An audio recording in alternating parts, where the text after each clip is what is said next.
आप सब कैसे हो? आशा करती हूँ आज सब अच्छे हो, मस्त हो, लाइफ को अच्छे से एंजॉय करते हो। लाइफ एक बार मिलती है, आराम से एंजॉय करो। आज की हमारी स्टोरी है सुपर लेडी अनिका की। अगर वीडियो पसंद आ रही है तो प्लीज़ शेयर करें और चैनल को सब्सक्राइब नहीं किया तो प्लीज़ सब्सक्राइब करके ज़रूर जाना और साथ में बेल आइकन की घंटी भी ज़रूर दबाना। बिना किसी देरी के वीडियो को स्टार्ट करते हैं। चलो video start. House underground clap. Anika अंदर थी लेकिन रोहित बाहर आ जाता है।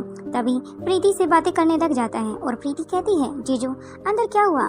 तभी रोहित कुछ कहता उससे पहले ही उन्हें दरवाजा खुलने की आहट उन्हें सुनाई देती है। अनिका भी केबिन से बाहर आ जाती है क्योंकि अनिका के फेस पर गुस्सा साफ साफ जाहिर हो रहा था। इसलिए रोहित और प्रीति दोनों आपस में एक दूसरे की तरफ देखने लग जाती हैं और फिर दोनों एक टक होकर अनिका की तरफ देखने लग जाते हैं। अब अनिका उन दोनों के पास आ जाती है लेकिन उससे कोई भी बात नहीं करती। वह सीधा दूसरे कैबिन की तरफ चली जाती है जहाँ पर सीसीटीवी फुटेज साफ साफ बड़ी स्क्रीन पर साफ दिखाई दे रही थी क्योंकि अभी लाइव व्यू ने सौम्या का रूम ही ओपन किया हुआ था। वहाँ पर जाकर अनिका कुछ देखने लग जाती है क्योंकि वह सौम्या के फेस पर आए हुए चेहरे और फेस एक्सप्रेशन को नोटिस करना चाहती थी कि जितनी बात उसने कही है कहाँ तक सच है और कितनी झूठ है, क्योंकि इसने मुझे 2 बार बदल कर दिया है। एक बार आकाश के बच्चे का डीएनए और दूसरा ये। अब अनिका काफ़ी कंफ्यूज हो जाती है। ये सभी चीज़ें उसके फेस पर साफ दिखाई पड़ रही थी। फिर अनिका अपने आप में सोचने लग जाती है कि मैंने इसे बता तो दिया है कि मेरी माँ जिंदा है, अब पता नहीं आगे या कुछ करेगी या नहीं करेगी, इसके साथ मुझे आगे को क्या करना है। तभी अनिका अपनी आंखें बंद करके मॉनिटर स्क्रीन की तरफ देखे जा रही थी, फिर अपनी आंखों को आराम से बंद कर लेती हैं। तब तक रोहित और प्रीति भी अनिका के पीछे पीछे आ जाते हैं। अब दरवाजे पर होने के साथ अनिका की आंखें खुल जाती हैं। तभी अनिका उन दोनों के बगैर देखे ही उन दोनों को कहती है कि आराम से प्रीति चेयर पर बैठ जाओ। अब प्रीति चेयर पर बैठ जाती है और साथ वाली चेयर पर रोहित आराम से बैठ जाता है और स्क्रीन की तरफ इशारा करते हुए कहती है, ये देखो। अभी दोनों देखने लग जाते हैं लेकिन प्रीति को तो कुछ समझ ही नहीं आता।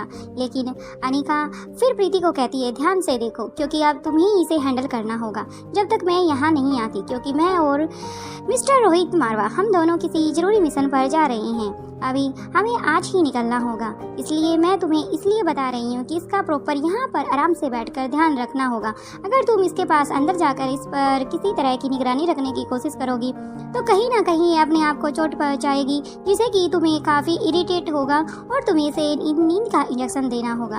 अब इसलिए अनिका अपनी बात को आगे जारी रखते हुए कहती है कि ध्यान रहे 24 आवर्स में तुम इसे एक बार ही वह नींद की डोज दे सकती हो। अगर जितना हो सके उतना अवॉइड करने की कोशिश करना। अब प्रीति समझ जाती है और बस अपना फेस बंद करके अपनी गर्दन अच्छे बच्चे की तरह हिला देती है। ये सब रोहित देख रहा था। रोहित को कहीं ना कहीं प्रीति की सिचुएशन पर हंसी भी आ रही थी। रोहित सोच रहा था कि प्रीति को अभी मयूर के साथ इधर उधर घूमने जाना चाहिए और अपनी शादी से पहले की जो मस्ती है उसे एंजॉय करना चाहिए। लेकिन ये तो यहाँ खुद अनिका की एक मिनी रोबोट बनकर रह गई है जो अनिका के इशारों पर ही नाच रही है। रोहित अपनी हंसी को इतनी मुश्किल से कंट्रोल कर पाता है। तभी प्रीति को भी रोहित के फेस पर हंसी दिख जाती है और तभी अपनी आइज के इशारे से उसकी तरफ इशारा करती है। रोहित उसे चुप रहने का इशारा करता है। फिर दोनों अनिका की तरफ ही देखने लग जाते हैं। अब अनिका कहती है कि प्रीति तुम्हें मजाक में नहीं लेना चाहिए, मैं सीरियस हूँ। मुझे किसी मिशन के लिए बाहर जाना होगा, इसलिए यहाँ की देख रेख तुम्हें और भूमि और कोटिला तीनों को ही करनी है। प्रॉपर इस पर निगाह बनाकर रखनी है। तब तक मैं नहीं आती, उसके बाद मैंने इसके साथ सोच लिया है जो मैंने इसके साथ करना है। आगे तुम्हें इसकी टेंशन लेने की कोई ज़रूरत नहीं है, क्योंकि जब तक मैं मिशन पर हूँ तब तक तुम्हें ही ये इतना ही कहती है। अब अनिका चुप हो जाती है। कुछ सेकंड चुप रहने के बाद अनिका जल्दी से उठती है और कैबिन से बाहर जाने लगती है। उसके साथ ही रोहित भी उसके पीछे चला जाता है। अब प्रीति आराम से उदास और मायूस होकर आराम से बैठ जाती है क्योंकि आज ही उसने रात को मयूर के साथ डेट प्लान की थी, लेकिन वो तो फेल हो चुकी है। अब प्रीति काफ़ी उदास होते हुए सोच रही थी कि मैं अब मयूर को क्या जवाब दूंगी, कहीं वो मुझसे इस बारे में नाराज ना हो जाए।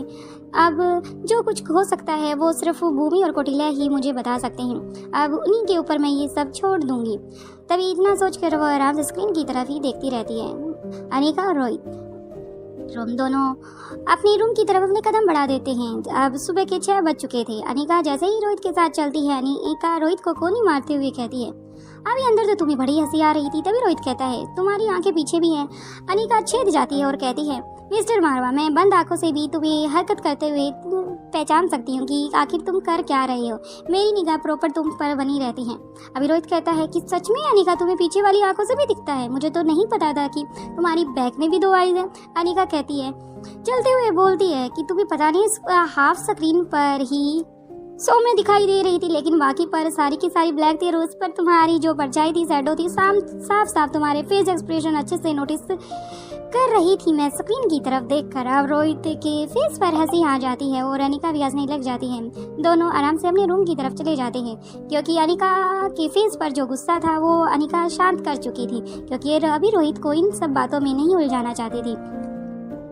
क्योंकि अगर अनिका रोहित को समझाना चाहती तो वो समझा सकती थी, लेकिन उसने सब समय पर ही छोड़ दिया था। अब दोनों अपने रूम के अंदर आ जाते हैं। तभी अनिका रोहित से कहती है, अभी मैं वॉशरूम होकर आती हूँ, उसके बाद हम चलने की तैयारी करते हैं। तब तक तुम भी अपना जरूरी का जो सामान है वो सब रख सकते हो।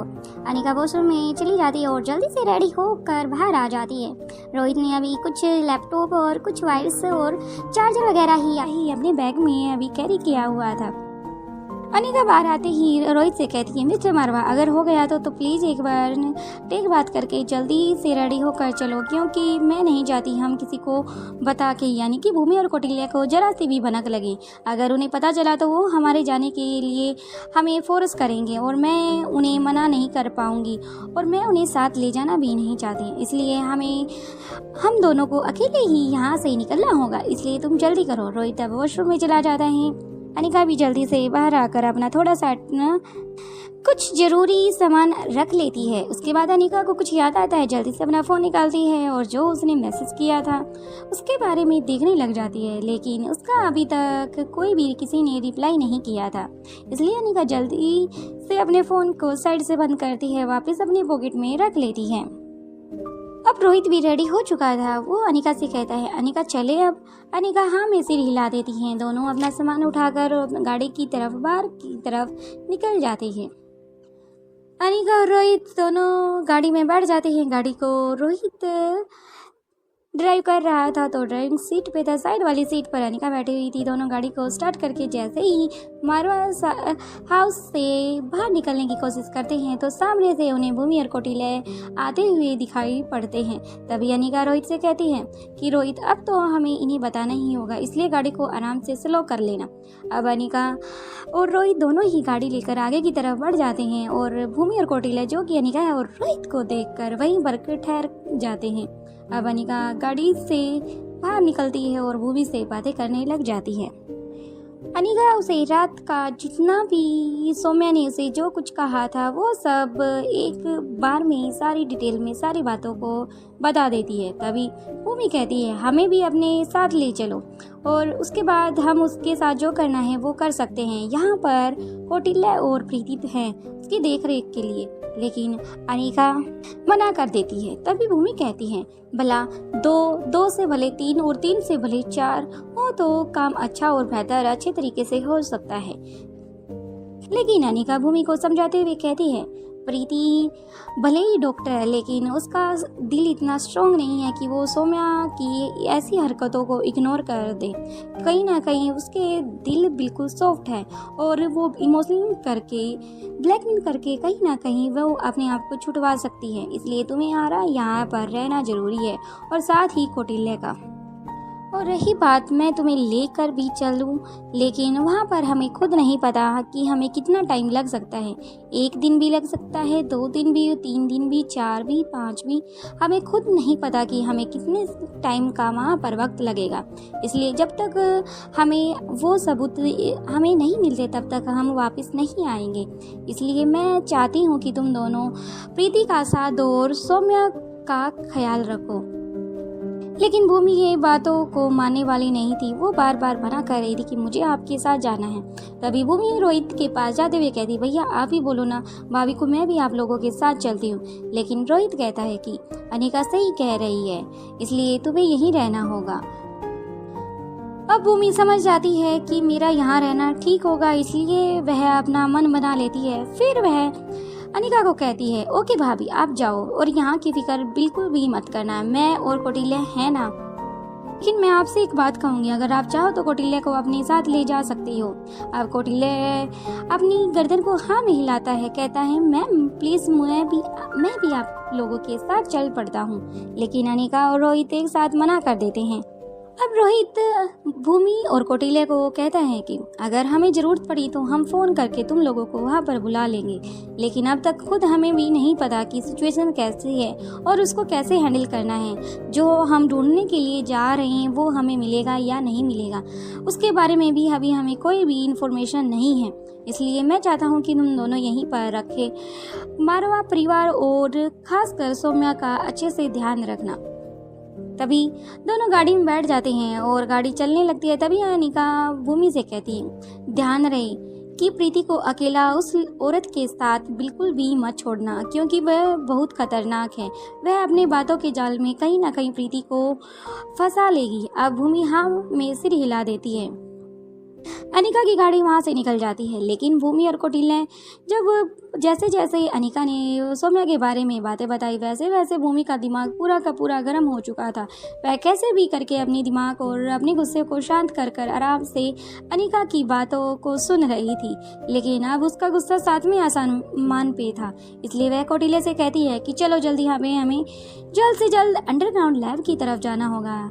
भूमि को काफ़ी गुस्सा था और ये बात कौटिल्य भी समझ चुका था कि अब तो सौम्या की सामत आ चुकी है। अब उसे भूमि के हाथों से पिटने से कोई नहीं बचा सकता। दूसरी तरफ अब रोहित और अनिका की गाड़ी हवा से बातें करते हुए सड़क पर दौड़ लगाने लग जाती है। उसकी स्पीड इतनी ज़्यादा थी कि आसपास की गाड़ियां को खुद भी एहसास नहीं हो रहा था कि साथ में कोई गाड़ी यहाँ से गुजरी है। उन्हें बस एक सपना सा लग रहा था। दिल्ली की जो भीड़ भाड़ का एरिया था उसे थोड़ी आगे की तरफ रोहित जैसे ही अपनी गाड़ी को स्लो कर लेता है। अब अनिका से पूछता है, अब यहाँ पर बिल्कुल शांत माहौल है और मैं तुमसे बस एक ही बात पूछना चाहता हूँ कि आखिर हमें जाना कहाँ है। अभी तक तुमने मुझसे कुछ नहीं बताया। मैं अपने तरीके से इस गाड़ी को अभी तक हैंडल किए हुआ हूँ, लेकिन जब तक तुम मुझे लोकेशन या फिर रास्ता नहीं बताओगी तो मैं इस गाड़ी को कहाँ तक लेकर जाऊँ और कौन सा स्टॉप है। अब रोहित की बात सुनकर अनिका रोहित से कहती है, मैंने सब वहाँ की सिचुएशन को अपने तरीके से हैंडल कर लिया है, क्योंकि वह एक कॉलेज है। इस कॉलेज का नाम विद्यापीठ कॉलेज है। यह एक बहुत पुराना दिल्ली का एक कॉलेज था जो कि भीड़ भाड़ एरिया से काफ़ी दिल्ली के बाहर बना हुआ था। अब रोहित कहता है कि हम वहाँ पर कैसे एंट्री लेंगे। अनिका कहती है, यही तो मैं तुम्हें बता रही हूँ, पहले मेरी बात को सुनो। रोहित अब चुप हो जाता है, अनिका की बात को सुनने लग जाता है और गाड़ी को साइड में लगा लेता है।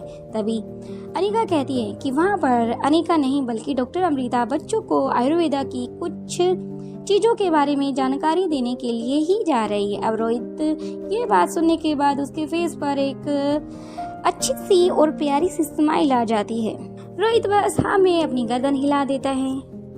अनिका फोन में लोकेशन को डाल लेती है और जल्दी से रोहित को लोकेशन के बारे में बताती रहती है और गाड़ी रोहित इतनी स्पीड से दोबारा से अपनी स्पीड को वापस पकड़ लेता है और गाड़ी हवा में बातें करते हुए रोड पर दोबारा से चलना स्टार्ट हो जाती है। लेकिन रोहित भले ही अपनी गाड़ी को ड्राइव कर रहा था, लेकिन उसका ध्यान बार बार जाकर अनिका के उदास चेहरे पर की तरफ ही जा रहा था, क्योंकि अनिका कुछ सोच रही थी। उसके दिमाग में कुछ तो चल रहा था। अब रोहित अनिका से कहता है, क्या मैं तुमसे एक बात पूछ सकता हूँ? अनिका कहती है, यस मिस्टर मारवा, आप पूछ सकते हो। अब रोहित कहता है कि तुम आंसर सही दोगी। अब अनिका कहती है, बात को पूछो मिस्टर मारवा। तभी रोहित कहता है कि क्या तुम मुझे भी छोड़ सकती हो किसी बात के लिए या किसी बात के चलते। अब अनिका जो कि बाहर की तरफ जिसका कब तक फेस था वह रोहित से भी बातें कर रही थी, लेकिन जब तक उसका फेस बाहर था। लेकिन ये बात सुनने के बाद वह रोहित की तरफ अपना फेस कर कर घुमा लेती है। अनिका कहती है, मिस्टर मारवा, ये कैसे क्वेश्चन किया है तुमने? अब रोहित बात को बदल देता है और कहता है, अनिका कॉलेज आ चुका है, अब हमें नीचे उतरना चाहिए। अब अनिका कहती है, तुमने क्वेश्चन कैसे किया? और ये क्वेश्चन का आंसर मैं तुम्हें मारवा हाउस जाकर ही दूंगी। अभी जिस मिशन के लिए, जिस काम के लिए आए हैं, हमें वो पूरा करना होगा। रोहित हाँ में सिर हिला देता है, क्योंकि अब रोहित भी काफ़ी कंफ्यूज था जब से उसने अनिका को एक क्वेश्चन किया था। विद्यासागर कॉलेज, ये कॉलेज काफ़ी पुराना था। अनिका व रोहित दोनों ही विद्यासागर कॉलेज में पहुंच चुके थे। ये एक ऐसा कॉलेज था जहाँ पूरी इंडिया से लोग एडमिशन पाने के लिए तरसते थे, क्योंकि पहले कम वैकेंसी होती थी और कम ही स्टूडेंट का यहाँ पर एडमिशन हो पाता था, क्योंकि इस कॉलेज में पुराने समय से हर तरह की फैसिलिटी लोगों को प्रोवाइड की गई थी। पुराने समय से ये नंबर 1 पोजीशन पर कॉलेज था। अब काफ़ी इसकी बिल्डिंग पुरानी हो चुकी थी और काफ़ी हद तक टूट भी चुकी थी, लेकिन अनिका देख पा रही थी कि जैसा कॉलेज ये पहले था बिल्कुल वैसा अब भी है। इसमें कोई भी बदलाव नहीं किया गया है, नहीं इसमें कोई चेंज आया है। बिल्डिंग बिल्कुल हूबहू पुरानी बिल्डिंग के मुकाबले बिल्कुल वैसे ही है, हल्का फुल्का टूट या फिर मुरम्मत ही की गई है। अनिका को इसकी इमारतों के बारे में सब इतना पता था। रोहित कहता है कि तुम कैसे कह सकती हो कि ये बिल्कुल पुराने जैसे पहले था वैसा अब भी है। अब अनिका कहती है कि मैं जब गुलेरिया हाउस गई थी तो मैंने राजीव गुलेरिया चाचू की जो कवर में एक एल्बम थी उसमें फोटोज देखी थी, तो उसके पीछे की बैकग्राउंड बिल्कुल हूबहू ऐसी ही है जैसी उन फोटो में थी। अब रोहित समझ जाता है कि अनिका को कुछ तो हाथ लगा है, इसलिए वो चुप रहता है और फिर आगे की तरफ कदम बढ़ा देता है। सभी स्टूडेंट को पता चल चुका था कि आज कॉलेज में डॉक्टर अमृता आने वाली है। सभी स्टूडेंट काफ़ी एक्साइटेड से उनसे मिलने और उनसे आयुर्वेदा के बारे में कुछ ज्ञान लेने के लिए, क्योंकि काफ़ी स्टूडेंट आजकल न्यू एडमिशन जितने भी थे सभी को आयुर्वेदा के काफ़ी उत्तेजना थी डॉक्टर अमृता से मिलने और उनके आयुर्वेदा के बारे में जानने के लिए कि उन्हें ये ज्ञान कहाँ से मिला और उनको ऐसा ज्ञान कैसे आता है, वो कैसे हर किसी भी पौधों से किसी भी तरह की दवाई बना सकती है। हर चीज़ के बारे में उन्हें डीपली नॉलेज कैसे वो रखती है, उनके गुरु कौन थे, ये सब को आज बच्चे अनिका से पूछने वाले थे। दूसरी तरफ मल्होत्रा सॉरी, क्योंकि बच्चे का था फंक्शन और रात को भी मैंने इसलिए अपलोड नहीं किया क्योंकि रात को मैंने आप सभी को कमेंट किया था कि 10 o'clock का, लेकिन बच्चे का फंक्शन था तो तैयारी तो करानी थी, क्योंकि बच्चे पीछे नहीं रहने चाहिए भाई, बच्चों के लिए कर रहे हैं। तो मेरा बच्चा गया है, विनर बन चुका है, फर्स्ट पोजीशन उसकी आई, वो बना था मोगली फैंसी ड्रेस, और मैं उसकी वीडियो नहीं डाल सकती ना तो कॉपीराइट आ जाएगा मेरे चैनल पर, क्योंकि उसको बनाया था मोगली, ओनली लीफ की निक्कर पहनाई थी बस।